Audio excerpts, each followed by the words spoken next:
Eu fico até tímido de fazer algumas colocações aqui, depois da apresentação do Anderson Borilli, muito ampla e muito, que eu diria, desafiadora, né? Como fazemos esse país melhorar?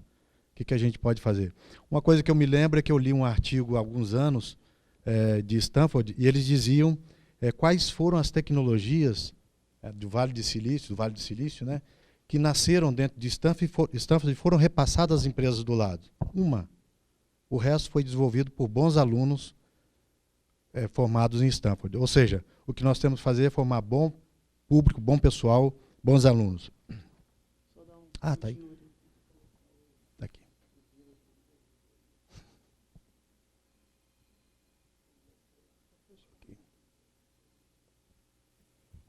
Ok. Ah, está funcionando? Perfeito. Bom, obrigado. A minha ideia, então, é falar um pouco sobre a manufatura aditiva, que também conhecida como impressão 3D hoje para a grande mídia, né? Eu vou falar um pouco das aplicações em geral, mas tentando aí colocar um foco maior na indústria, não é? E hoje a manufatura aditiva ela se coloca como um novo paradigma. E nós vamos entender um pouquinho por que esse novo paradigma, por que a impressão 3D está sendo tão importante no mundo atual, não é? E por que uma das falas do Anderson também mostrou a questão dos Estados Unidos. Os Estados Unidos ele investiu muito forte em levar a sua manufatura para fora do país, acreditando que um país que você tenha só conhecimento seria suficiente. Não é só. Então, você precisa mesmo ter uma indústria forte.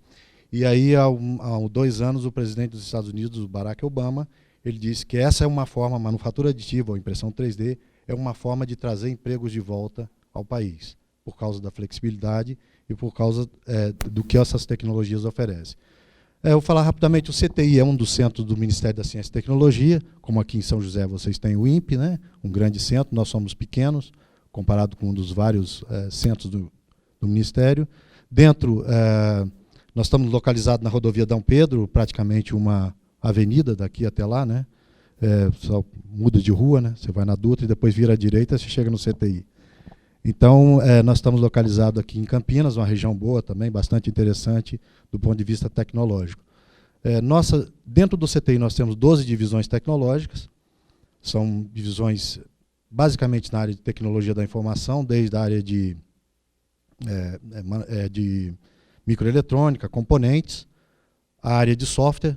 Nosso foco não é desenvolvimento de software, mas sim o processo de desenvolvimento de software, melhorias dos processos de desenvolvimento de software, que é a área que trabalha, e é uma área de aplicações, uma delas é que eu coordeno, que é a área de tecnologias tridimensionais, em que a nossa missão lá tem sido a pesquisa, o desenvolvimento, aplicações e a utilização dessas tecnologias virtuais e físicas para várias áreas, inclusive, sempre pensando na inovação, né? Várias áreas seriam as multidisciplinares.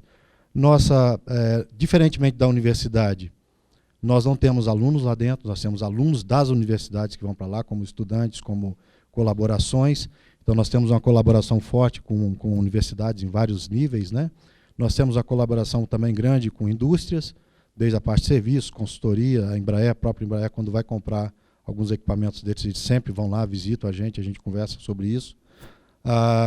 E também hospitais. Hospitais, eu vou falar muito rapidamente aqui, algumas aplicações dessas tecnologias na área médica, área bastante recente, isso tem sido já utilizado, e a ideia é que a customização ela chegue nas pessoas, ou seja, produtos customizados para as pessoas, de maneira que hoje você não tenha que colocar uma prótese, se um dia, espero que não precise, mas se um dia precisar, não coloque uma pequena, média e grande, coloque uma preparada e feita e própria para você. Os tópicos eu vou conceituar um pouco a manufatura aditiva, as aplicações e vamos adiante. E um pouco do que a gente espera, o que vai acontecer no futuro, o que já está acontecendo e um pouco do futuro nessa área, né? Bom, eu só queria separar aqui esse mundo virtual e físico. Quando nós estamos falando de mundo virtual, o próprio Anderson colocou aqui vários softwares de simulação, por exemplo, software de simulação de uma célula flexível, são modelos matemáticos. Na verdade, ele não existe, ele existe dentro de um computador. E aqui também você pode ter modelos CAD, modelos médicos e vários outros. No fundo, eles se resumem em modelos computacionais. do que a gente quer do lado de lá desse muro é transformar isso em algo físico, algo palpável, tanto para o desenvolvimento de produto, quanto para uma aplicação final, por exemplo. É o que já está acontecendo muito, inclusive na área aeroespacial, né? A aplicação da manufatura aditiva para aplicações finais. Bom, aqui eu queria só ressaltar que tem uma frase que eu gosto muito, que era do matemático, foi ele que fez essa frase, criou essa frase, George Box. Ele dizia que todo modelo é essencialmente errado, mas alguns modelos são úteis. Então, quanto a gente sempre procurar modelos úteis, porque o modelo perfeito nunca nós vamos conseguir, porque senão é a realidade. E aí a gente não consegue colocar dentro de um computador.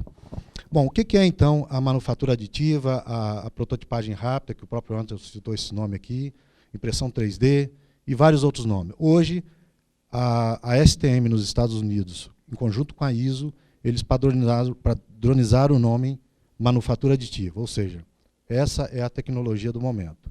Criaram várias formas de se fazer e a definição hoje é: manufatura aditiva é o processo de juntar materiais, de agregar materiais e fazer objetos 3D através de modelos de dados, que é aquele lado esquerdo que eu tinha mostrado para vocês. Usualmente é camada por camada. Isso, o que diferencia dos processos tradicionais? Quando você coloca, ou você monta uma estrutura de baixo para cima, camada a camada, a geometria não é mais uma restrição. E aí você sobrepassa todos os processos convencionais de produção, por exemplo, como as usinagens de alta velocidade e coisas desse tipo. Não que você vá fazer um processo melhor, mas diferente. Então, agregando essas várias tecnologias, você tem resultados muito interessantes. Basicamente, essas tecnologias nasceram na indústria aeronáutica, na automobilística e também bens de consumo. Essa, eu só queria mostrar uma aqui, tipicamente é uma tecnologia baseada em metais. Então, isso aqui é um pó de uma liga, pode ser desde um aço inoxidável, inconel, até titânio, N ligas, e um laser, o que ele faz é riscar nessa superfície, derretendo esse material seletivamente. Ou seja, onde esse laser não incide, esse material continua na forma de pó. E no final, aí, camadas a camadas, você vai criando isso aí, até no final ter o que seria um balde, uma cuba, cheia de pó com peças lá dentro. Você espera esfriar, enfia a mão lá dentro, sacode, tira fora, está pronto para uso, com todas as restrições que essas tecnologias têm. Não é? Esse aqui é um equipamento que a gente está importando agora. São equipamentos ainda pouco acessíveis do ponto de vista de custo. Ele trabalha com feixe de elétrons, não mais um laser. Então, um feixe de elétrons, que tem bobinas que fazem deflexão, ele risca na superfície e ele derrete o material. Isso aqui vai a quase 3.000 graus Celsius. Ou seja, praticamente todas as ligas de metais são possíveis você fazer uma fusão por completo e, inclusive, mudar as propriedades desse material, com aplicações de potências diferentes na estrutura. E aí onde eu queria colocar também que aqui hoje esses equipamentos estão vindo com sistema de monitoramento, ou seja, é uma exigência, por exemplo, da indústria aeronáutica, da indústria médica. Eles estão vindo embutido câmeras que pegam desde temperaturas, distribuição de material, de tal forma que não é possível no processo convencional hoje você ter um monitoramento do interior da peça quando ela foi criada. Isso não existe hoje em nenhum outro processo, só nesse. Então você é capaz de ver na construção dessa peça tudo o que aconteceu.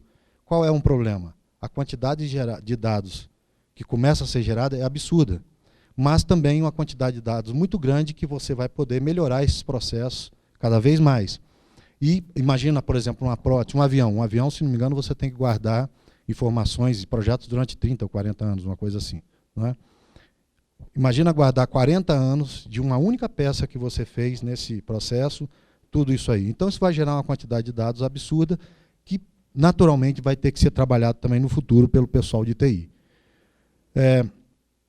Nós estamos falando de vários tipos de processos, eu não estou aqui entrando em detalhe nenhum deles, mas eu queria mostrar isso aqui. Isso aqui já são processos que trabalham com micro, próximo a nano, próximo a coisas bem pequenas. Aqui já é um fio de cabelo com uma estátua em cima dele.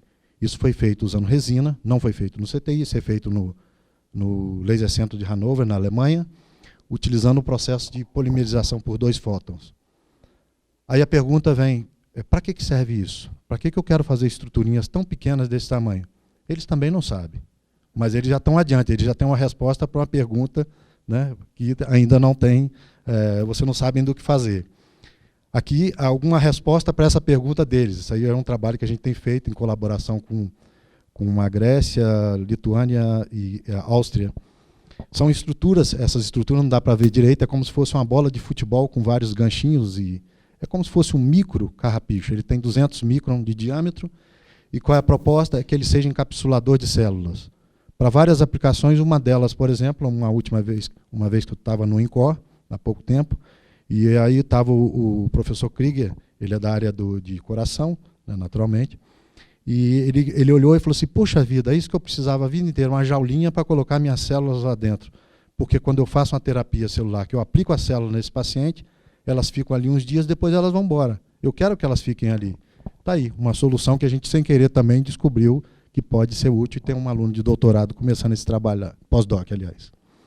Então, eu queria dizer para vocês que são vários processos. Hoje, o muito comum que você vai encontrar no mercado, inclusive essas maquininhas de uso doméstico, né, que é fantástico isso. Eu diria que a gente está vivendo a era do PC. Quando eu entrei na universidade em 82, e lá eu fazia programação num computador IBM 1130, que tinha 16K de memória. Não era mega, 16K. Portanto, você tinha que fazer tudo muito otimizado. E o que nós estamos vendo aqui nessas máquinas, principalmente essas que estão saindo hoje do ponto de vista de uso doméstico, são aqueles computadorzinhos PCs de tela verdinha desse tamanhozinho que a gente via nessa época, em 80, 79, por aí. Hoje, eu duvido, eu desafio alguém aqui que tenha um celular que tenha menos capacidade do que a NASA tinha quando mandou o homem à Lua. Não é possível. Porque você tem muito mais capacidade de processamento. Não sei se a gente usa isso melhor ou pior, mas é necessário. Bom, esse processo de manufatura aditiva, então, existe uma preocupação em parametrizar, em regular tudo isso. Por quê? Porque são processos não mais, como vocês viram ali em metal, por exemplo, não mais são de uso final, são para uso final. Você pode gerar um produto e aplicar aquele produto. Então, se você imagina, tira uma peça, como está acontecendo com a Boeing colocou agora, eu vou mostrar um slide lá depois, um injetor de combustível numa das turbinas, Boeing não, a GE, numa das turbinas, isso já está em uso, já vai sair agora, em 2016 eles vão lançar essa turbina. Qual é a garantia que isso vai funcionar? Tem que ter garantia, se não 100%, mas muito próximo a isso. Então, você precisa também ter regulamentações. Então, a ISO, junto com a STM, também está criando regulamentações, tanto do ponto de vista de classificação e como esses processos vão se dar. Bom, em resumo, o que eu queria dizer para vocês é o seguinte, para usar um processo desse, você tem que sempre ter um modelo virtual, um modelo computacional, você tem que fazer um planejamento de processo, como qualquer outro processo, né? Você tem que colocar, se você está fazendo resina suportes, você tem que planejar suportes, enfim, tem um monte de coisas aqui no meio, e aqui é interessante, onde entra muito conhecimento. Existe uma empresa na Bélgica chamada Materialize, eu não estou fazendo propaganda deles, mas eles são muito bons. Esses caras, eles praticamente são exclusivos no mundo. Um professor da Universidade Católica de Leuven comprou uma máquina dessa em 90 e alguma coisa, e viu que era muito primário, toda a parte de planejamento de processo era muito primária. O que ele fez? Ele foi lá e começou com os alunos a trabalhar isso. Criou essa empresa Materialize com meia dúzia de alunos, e hoje é a gigante no mundo nessa área, que não é um faturamento tão grande, porque as empresas não são tão grandes, mas é a maior do mundo nessa área. Todos os produtores de equipamentos de manufatura aditiva necessariamente usam o software deles. E sabe o que eles fazem hoje? Alguém aparece no mercado, eles vão lá e compram. Teve uma ideia? Vão lá e compram. Então, quer dizer, eles praticamente são exclusivos nessa parte de planejamento de processo. Produção, você tem que produzir, aí você tem que realmente ter um equipamento específico para isso, das várias tecnologias. E uma coisa muito interessante, né? Todos os vendedores, isso é o sonho, e os vendedores a mentira, né? Eles dizem para você, você tem uma máquina que ela é extremamente flexível, ela é ótima, você aperta o botão, e vai tomar um café, e quando você volta, a peça está em cima da sua mesa limpinha, prontinha para uso. Mentira, os processos são sujos.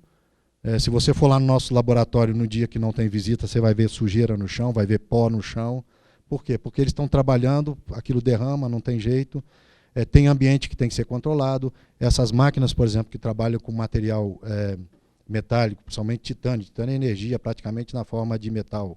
Né? Alumínio. Alumínio é combustível, é usado como combustível de foguete. Isso é altamente explosivo. Então você tem que ter um sistema de limpeza, não só dentro das máquinas, mas também no ambiente, muito grande para evitar riscos.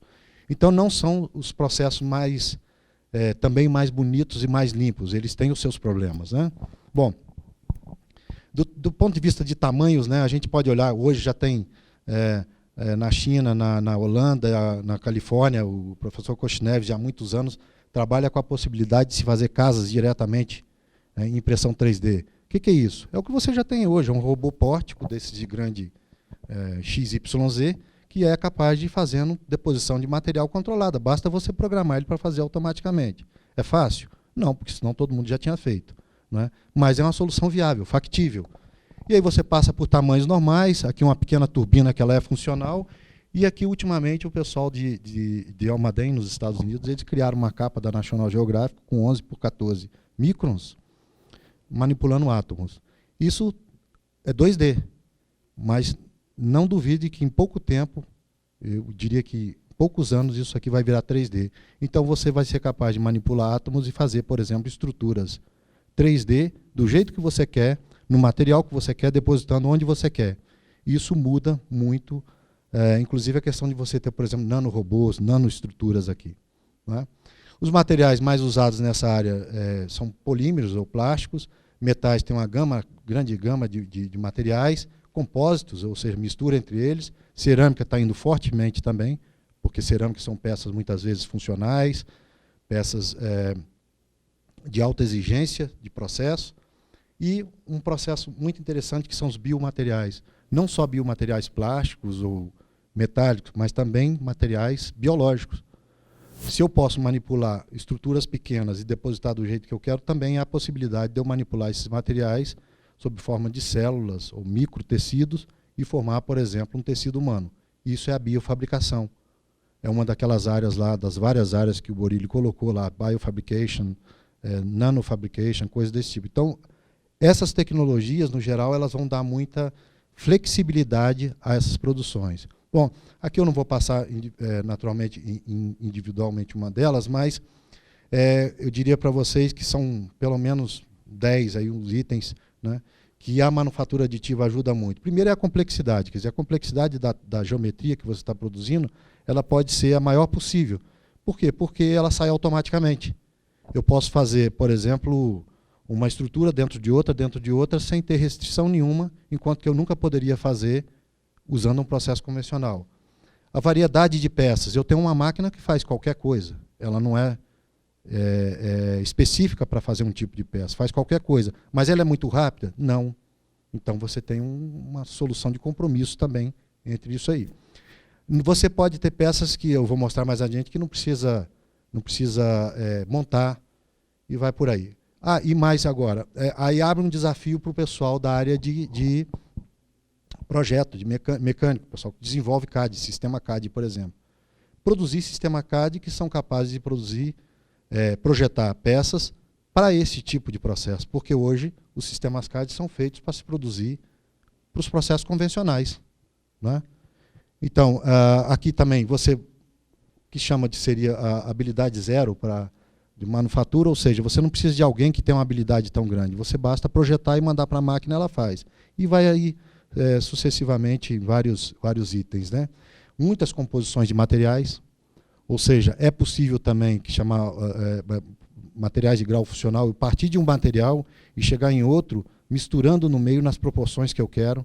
Então isso já começa a aparecer equipamentos desse tipo também. Então as flexibilidades são grandes. E aí essas tecnologias elas não estão muito para o lado da produção em massa, porque não faz sentido eu gastar 1 milhão de euros para comprar uma máquina daquela que vocês viram para fazer parafuso ainda com acabamento superficial ruim, né, se eu posso fazer numa máquina que cospe parafusos em segundos, centenas de parafusos. Então não é uma máquina para produção em massa, mas também não é para uma produção artesanal, que os custos são diferentes aqui. Então você trabalha esses custos uma customização, a variação de produtos que você tem. Então, talvez ela se situe no meio entre uma produção mais artesanal ou uma produção de menor quantidade, uma menor série. Quantos aviões a Embraer produz por dia? Provavelmente nenhum. Ela produz talvez um avião por 20 dias, 30 dias, não tenho ideia. Talvez vocês saibam. Então, não vale a pena, por exemplo, você ter um molde de injeção de 1 metro por 1 metro para fazer uma peça para colocar num avião para injetar uma vez por mês. Então, aí entra, por exemplo, a manufatura aditiva, que pode ser muito interessante. Bom, aqui, muito rapidamente, as evoluções, aí mostra um pouco do que vai acontecer no futuro, eu vou passar aqui, um pouco do comentário. Que são exemplos que nós fizemos aqui com o próprio INPE, tem vários trabalhos que a gente apoiou lá, só trouxe 2 aqui, ou 2 ou 3. Isso aqui são antenas que fazem monitoramento do Sol, o projeto Brazilian Decimetric Array. Então, são antenas que estão distribuídas no mundo para ver realmente o clima solar, eles chamam de clima solar. E essas antenas aqui, claro, o projeto é integralmente deles. O que a gente fez foi encapsulamento usando o material numa dessas máquinas, que é poliamida, é um plástico. Tá? E aqui esse encapsulamento, inclusive, entram as mangueiras que puxam ar do subsolo. Para quê? Para manter esse array de antenas exatamente na mesma temperatura, porque puxando o ar do subsolo você garante que as temperaturas vão ser iguais. E aqui tem os tais dos canais conformacionais, ou seja, ele envolve essa eletrônica sem entrar em contato com a eletrônica, circula esse ar. Então permite fazer geometrias muito complexas, isso está sendo usado aqui já há uns 2 anos. Na época que o Marcos Pontes foi ao espaço, ele levou um experimento que nós fizemos lá no CTI, o experimento... a impressão do experimento é nossa, mas não o experimento em si. Para misturar duas proteínas e criar uma nuvem de proteínas no espaço. Aí você me pergunta, para que serve isso? Eu também não sei até hoje, mas deve ser muito interessante. Só sei que funcionou, porque o objetivo era esse, né? E esse trabalho, quando eu apresentei isso em 2008, a gente escreveu um trabalho para um congresso em Portugal, o chair da sessão falou, quer dizer que vocês fizeram isso no Brasil, botaram na Space Station? Sim. Aí fizeram no Brasil, botaram na Space Station? Falei, sim. E a NASA não falou nada? Falou. Obrigaram o INPE a fazer todos os ensaios possíveis. E quando chegou lá no Cazaquistão para embarcar, obrigaram a Rússia também de novo a fazer todos os ensaios. Claro, você coloca uma coisa dessa, feita lá no Brasil, na Space, e esse troço degasifica, mata os astronautas, acabou o programa espacial americano. Então, as coisas bem interessantes. Na área médica, rapidamente, a gente trabalha muito com imagens médicas, então são tecnologias de amplo espectro, por isso que eu estou dizendo, desde uma aeroespacial. Depois a gente desenvolve software nessa área, são software que a gente desenvolve desde 2001, então é um nicho hoje que eu considero que muitas empresas no Brasil, algumas empresas se desenvolveram. Fazemos projetos, simulações computacionais, imprimimos e colocamos isso, nós não colocamos, mas trabalhamos com hospitais que fazem essas soluções. Isso aqui é o software, eu não vou passar rapidamente. Mas é um software para a área médica, o que ele tem a ver com esse fórum aqui? Ele não tem nada a ver com esse fórum, mas ele também pode ser utilizado. Por exemplo, a Ford da Turquia esses dias nos mandou um e-mail perguntando o que eles poderiam fazer para usar esse software lá. Falei, baixar da internet e usar, só instalar, é só isso. Então, quer dizer, eles estão usando provavelmente para ver alguma raio-x 3D na estrutura, alguma tomografia na estrutura, né, de alguma coisa deles. Isso aqui é só rapidamente como ele é usado, né?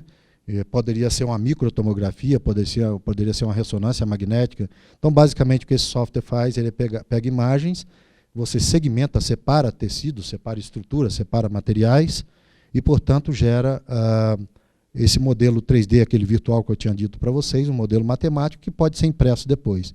Isso pode ser o joelho de um paciente, pode ser o crânio de um paciente, pode ser uma microestrutura, por exemplo, nós temos um projeto com a Petrobras, que trabalha na estrutura do pré-sal, ou seja, microestrutura que você tem que fazer escoamento de óleo naquelas estruturas de 5, 7 microns de diâmetro. Então você faz toda essa otimização. E aí permite você fazer várias visualizações. Vamos passar adiante. Esses são, pelo menos, algumas pessoas do mundo que estão utilizando hoje esse software. Em 115 países ultimamente têm utilizado.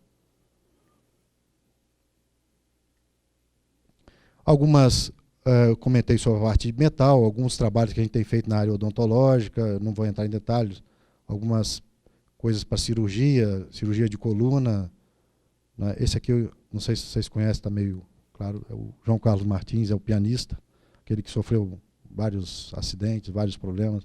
Ele tem degeneração, e uma das coisas que a gente está tentando fazer, é difícil, fazer uma estrutura de metal como se fosse um exoesqueleto para ele colocar na mão dele e manter os dedos abertos de maneira que ele possa manipular os dedos melhor e voltar a tocar. Esperamos que isso dê certo.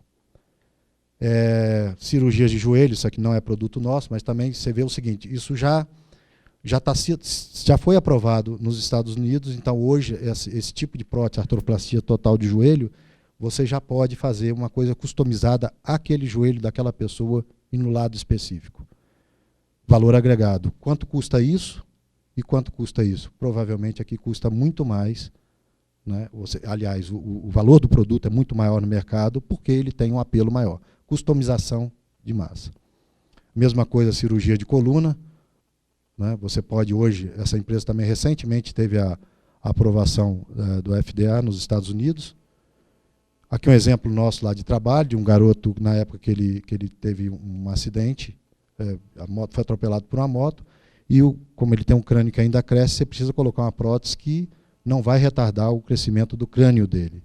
E aí o que foi feito na época, né, estruturas em várias, como se fossem várias pétalas, né, que elas abrem, foi feita aqui uma simulação computacional, não vou entrar em detalhe, e aqui o garoto em 2007, depois 2009, e agora 2014 ele foi com a mãe dele visitar a gente lá. A gente não recebe paciente, mas eles insistiram em ir lá. Então, ou seja, depois de 2007, 7 anos, né, quase 8 anos, ele continua com a mesma prótese, ele está adulto. Então, é uma solução simples, que aí vem aquela história. Você precisa de multidisciplinaridade. Sozinhos a gente nunca ia conseguir fazer isso. O cirurgião sozinho, o hospital sozinho, ele nunca nem ia pensar nessas ferramentas. Então, o que a gente usa isso lá hoje é como se fosse uma caixinha de ferramentas que vai desde dentista, cirurgião, engenheiro, e trabalham junto com a gente consegue dar algumas soluções.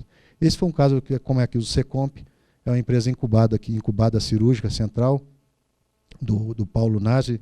O que ele fez aqui é um caso de um bebê, isso já tem, acho que um ano e tanto, um bebê que ele tem uma anomalia muito rara, se chama singnatia. Ele não tem boca, ele nasce só com a parte de cima.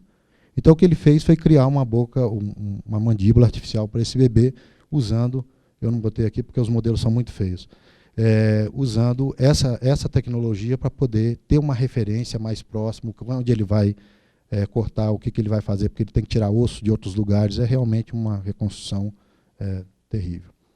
Aqui são hospitais do país inteiro e alguns até fora do Brasil que a gente costuma trabalhar, casos por ano. Então, mais uma vez, entra naquela questão do que o próprio Borilli falou, que a gente tinha comentado no início. Quer dizer, nós temos um papel talvez mais preponderante que a universidade de colocar essas tecnologias em práticas, não é? Nós não somos indústria, nós não vendemos produtos, mas a gente tem um compromisso maior. Por quê? Porque nós somos um centro tecnológico. A universidade tem outro compromisso, que é gerar bons alunos. Então, aqui a gente tem essa integração boa. E eu vou passar aqui muito rapidamente, conceito de biofabricação. Na verdade, aqui existe toda uma área em que você vai, no futuro, poder imprimir órgãos de pessoas, desde uma máquina específica para isso. A gente tem trabalhado nesse desenvolvimento, a parte de um design, ou seja, você hoje consegue projetar um carro, consegue projetar um avião, mas você não consegue projetar um coração. Por quê? Porque não tem um CAD específico para isso. Entra, então, os desafios para quem é dessa área, TI. Né? Basicamente, TI misturado com engenharia de produtos. Depois, simulação computacional, isso é uma sequência que a gente acha que verdadeiramente vai acontecer no futuro. E um problema é que, mesmo hoje, que muita gente tem falado hoje em biofabricação, não sei quem está imprimindo órgãos. Isso é mentira, se vocês escutarem, é mentira. E eu acho que isso vai demorar muitos anos ainda para você ter realmente algum tecido que possa ser colocado em pessoa de maneira segura e clara. E mesmo que hoje você tivesse, você teria que passar por regulamentações que nem existem ainda. Eu tenho um coração aqui na mão agora, o que eu faço para implantar? Como é que eu faço? Você tem que ter regras para isso, e elas não estão ainda criadas. Né? Seria uma linha de fabricação só conceitual. E aquilo que eu comentei dos PCs, a gente está vendo hoje, nessas pequenas maquininhas que se vendem aí nas várias lojas, em vários lugares, os PCs daquela tela verdinha da década de 80, E isso, certamente, daqui a 20 anos, nós vamos ver coisas completamente novas e inovadoras na área. Queria dizer que um conceito muito interessante de software open source, já há muito existe, né? O Linux foi talvez o primeiro exemplo, o grande exemplo. O pessoal da Softex pode confirmar ou me desmentir. Mas depois,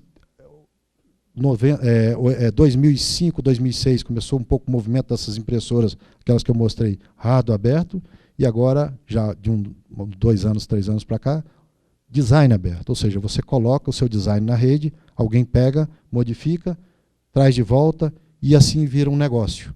Tem uma empresa nos Estados Unidos chamada Shapeways. Esses caras criaram um galpão, botaram várias máquinas lá dentro.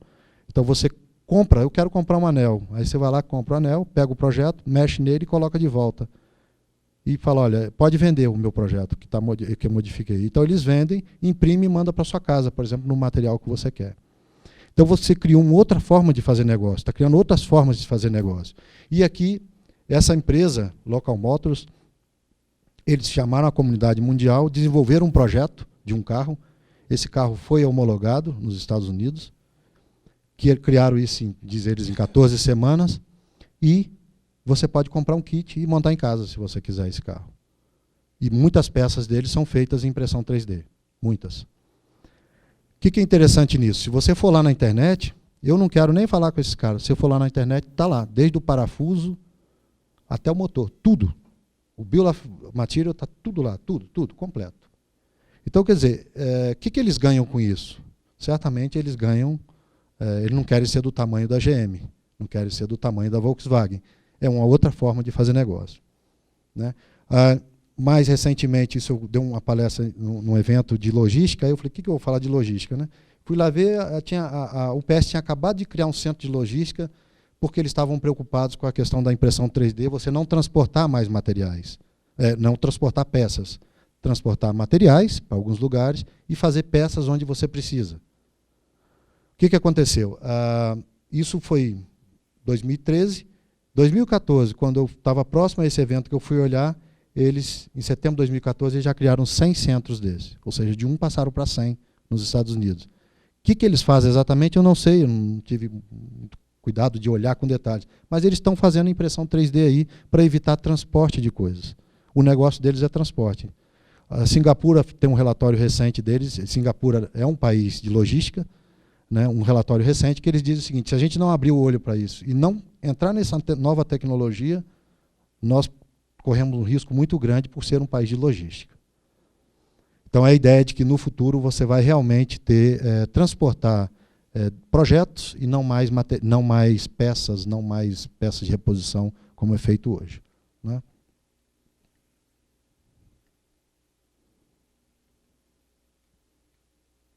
Aqui são estruturas, aí eu queria chamar a atenção, são estruturas complexas, você tem então um material altamente estruturado, com pesos muito baixo. Isso é bom para várias áreas, inclusive para a aeronáutica, aeroespacial, isso aqui são peças para a área médica, isso aqui são peças, por exemplo, para você colocar em pessoas, são próteses, pessoas que já não têm mais estoque ósseo, você perdeu muito osso, então você precisa fazer toda uma remodelação. Aqui peças para a aeronáutica, vários exemplos, né? Você vê, imagina uma estrutura como essa, ela está cortada, mas ela poderia ser como essa aqui, cheia de canais, e ela sai pronta. Sai pronta para um uso.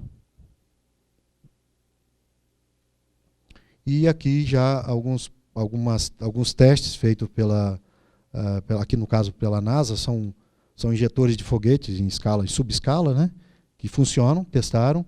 Essa impressora 3D, então agora, depois de quantos anos? O ano passado, início desse ano, ela está embarcada na Space Station. Então, isso realmente está lá. Eles fizeram a impressora para rodar lá dentro, para fazer peças de reposição para a Space Station. Todas as peças? Obviamente que não. Mas muitas das coisas ali dentro eles vão começar fazendo, pegando confiança, desenvolvendo e melhorando as tecnologias. E aqui é uma simulação do solo lunar. Eles pegaram essa poeira do solo, esse pó lunar, né? Mexeram, fizeram a mesma composição e estão usando uma máquina de sinterização a laser para criar estruturas 3D usando o solo lunar. E o que eles dizem com isso? A Universidade de Washington e a NASA, dizem que eles vão mandar a máquina para a Lua e não vão mandar mais nada para lá. Máquina usa o material ali e faz o que eles querem lá na Lua. Então são coisas assim que verdadeiramente é isso. Bom, eu não tenho nenhuma pretensão de ir para Marte, mesmo porque eu não tenho mais tempo.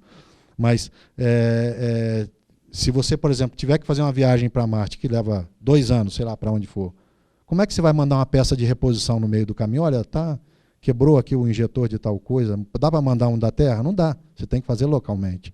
Então, eles dizem que só viabiliza essas tecnologias dessa maneira com a impressão 3D. E aqui são casos típicos de uso, né? No caso da Boeing, a Boeing está utilizando em várias aeronaves, eles começaram com aeronaves militares há mais ou menos uns 10 anos, toda uma parte de tomada de ar, que não eram peças de missão crítica, mas já estão se transformando em peças de missão crítica, né? E hoje eu não coloquei, mas saiu recentemente a Airbus, uma empresa que produz o equipamento, diz que no Airbus novo, que é 300 e... Não é o 380, é um outro, 350. O 350 tem 1000 peças feitas em impressão 3D. Saída de ar-condicionado, o que seja. Mas quantos daquilo você faz por dia? Poucos, né? Aqui, e essa aqui já está voando, é uma turbina feita, cujos injetores de combustível, são 19 por turbina, essa turbina LIPS, já são feitos utilizando isso. Olha a complexidade dessa peça, você tira ela pronta lá de dentro da máquina, e esse é o grande... Oi? Você usou em Cornell. São várias peças, não são? São 20 peças, se não me engano, 19 peças que eles dizem. É um conjunto de 19 peças. E aí eles afirmam que essa turbina LIP que vai no 380 novo e na nova versão do 777, e um avião chinês, que eu não sei qual é, mas parece ser grande também, vai ter essa turbina. E que em 2020 você vai ter 100 mil injetores desses rodando. Isso é ganho de conhecimento. A GE Aerospace comprou 2 das americanas, a Morris Technology e a outra lá, que eu não me lembro o nome, que eram na área de metal, foram lá e compraram o que eles sabiam dessa área. Trouxeram para dentro e eles dizem que estão criando um centro de manufatura aditiva em metal com 600 pesquisadores. É um salto adiante que a gente poderia... Esse aqui é um exemplo também, de recente também da Airbus, feito na Inglaterra. É um suporte, é aquele suporte. Então você faz uma otimização topológica, uma otimização estrutural dele, e você, para fazer essa otimização estrutural, você precisa de muita TI, muito conhecimento do ponto de vista de estruturas mesmo. Você roda e vê onde você não precisa de material, retira, e você vai fazendo um processo iterativo, até que você chega numa estrutura desse tipo, que é um suporte de antena. Bom, aqui só para mostrar um pouquinho o cenário, que isso para a gente é ruim, né? Mas é ainda uma indústria que ela está crescendo quase que exponencialmente, mas ainda é muito pequena comparado com a manufatura convencional. Isso aqui, se não me engano, ela é 0,1% da manufatura convencional do mundo. Entre todos os serviços, 0,1% ou 1%. Eu realmente não lembro se é essa escala, mas é muito pequena comparado com o convencional. Aqui as áreas de aplicação, e aqui, se vocês olharem, onde os sistemas que foram instalados em 2014, né, o ano passado. E vocês vão ver aqui onde nós estamos, aqui. Taiwan, Espanha, Austrália, Singapura, e vai por aí.